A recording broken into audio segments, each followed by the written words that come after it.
हिमाचल प्रदेश विधानसभा चुनाव में टिकट आवंटन के बाद बागी हुए नेताओं को मनाने का दौर जारी है। शिमला में बीजेपी के राष्ट्रीय अध्यक्ष जेपी नड्डा ने कुल्लू विधानसभा क्षेत्र में टिकट बदले जाने से नाराज चल रहे माहेश्वर सिंह से बात की और उन्हें मना लिया।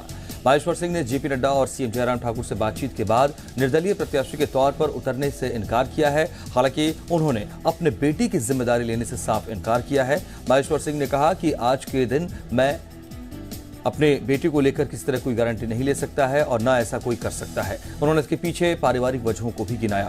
माहेश्वर सिंह ने स्पष्ट किया कि इस बार भी वो बीजेपी छोड़ कांग्रेस में नहीं जाएंगे।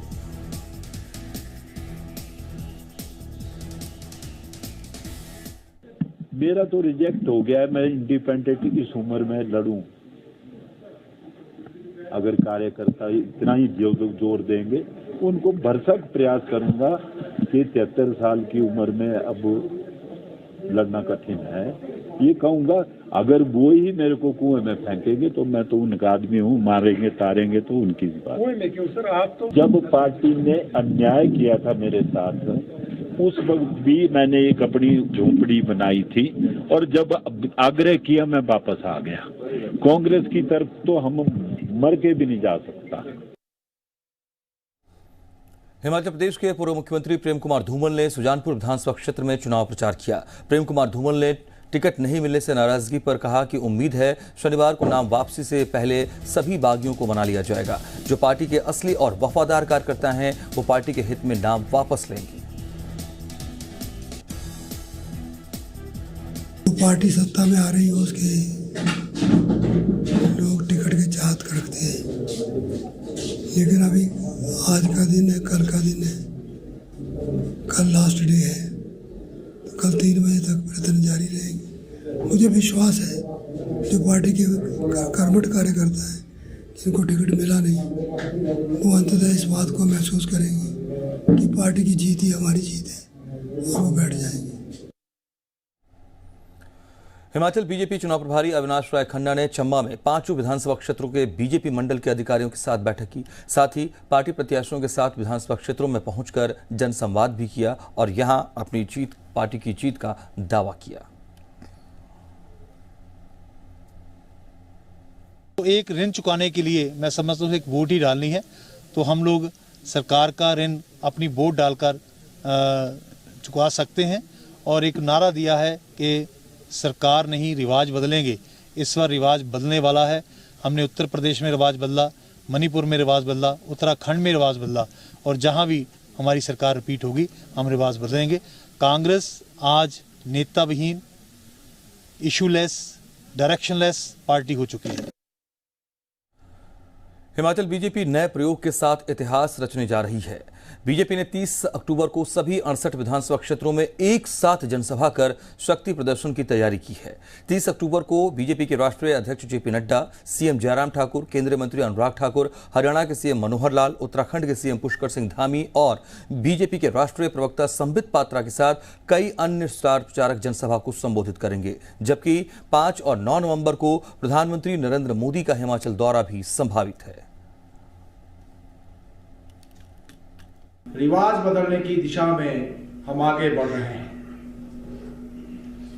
5 वर्षों का कार्यकाल मैं समझता हूं प्रदेश सरकार का ऐतिहासिक रहा है और इन 8.5 वर्षों में दुनिया के सबसे लोकप्रिय नेता आदरणीय मोदी जी जिस प्रकार से उनका आशीर्वाद हिमाचल प्रदेश को मिला है और हिमाचल प्रदेश को वो अपना घर समझते हैं और उन्होंने जिस प्रकार से हिमाचल को विकास की राह पर आगे ले जाने के लिए काम किया है, उनका आशीर्वाद निरंतर हमको मिला है और उसी का नतीजा है कि आज प्रदेश की जनता माननीय मोदी जी के साथ खड़ी है। बीजेपी के राष्ट्रीय प्रवक्ता अपराजिता सारंगी ने कांग्रेस की 10 गारंटी पर सवाल उठाए। अपराजिता सारंगी ने कहा कांग्रेस 10 गारंटी को पूरा करने के लिए बजट कहां से लाएगी। अपराजिता सारंगी ने प्रियंका गांधी से सवाल किया कि छत्तीसगढ़ और राजस्थान में ये गारंटी क्यों नहीं लागू की गई। अपराजिता सारंगी ने ओपीएस पर पूछे गए सवाल पर जवाब दिया और कहा हिमाचल में बीजेपी इस पर सकारात्मक विचार कर रही है।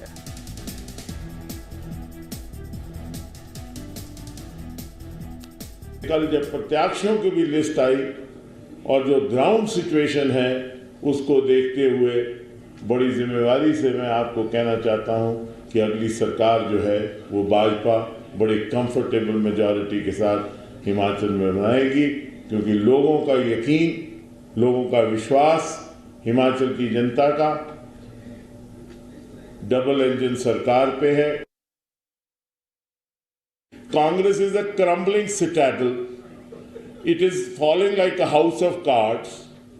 It is like an edifice which is वो रेत की एक दीवार है, रोज गिरती जा रही है, ना बुनियाद है, ना उसमें पत्थर है, ना ईंट है, वो गिरती जा रही है। और हमने किसी कांग्रेस वाले को टिकट नहीं दी, हमने जिसको भी टिकट दी वो भाजपा ही था। अब कांग्रेस टूट रही है, कांग्रेस गिर रही है, कांग्रेस से सभी लोग भाग रहे हैं, रोज एक के बाद दूसरी इंस्टॉलमेंट पे इंस्टॉलमेंट भाग रहे हैं। कल माननीय मनकोटिया जी आ गए जो कांग्रेस के थे, कल कालिया जी आ गए, कल और कोई आ जाएगा, परसों कोई और आ जाएगा। उसके बाद ऐसा ना हो कि सारा तंत्र ही कहीं आ जाए तो फिर आप कहेंगे ये कांग्रेस की टिकट होगी। केंद्रीय मंत्री अनुराग ठाकुर ने नैना देवी से बीजेपी उम्मीदवार रणधीर शर्मा के पक्ष में जनता से वोट की अपील की। इस दौरान लुहणु हेलीपैड पर हेलीकॉप्टर लैंडिंग के दौरान एक चूक भी सामने आई।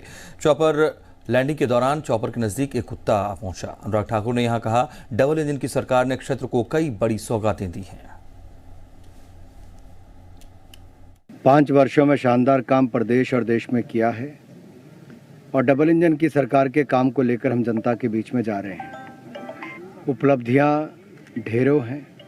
प्रयास ये है कि हर पोलिंग बूथ पर हर मतदाता तक हम पहुँचें भी और भारतीय जनता पार्टी की जीत को सुनिश्चित भी करें। कांग्रेस ने रुकवाने का काम किया, भाजपा ने बनाने का काम किया।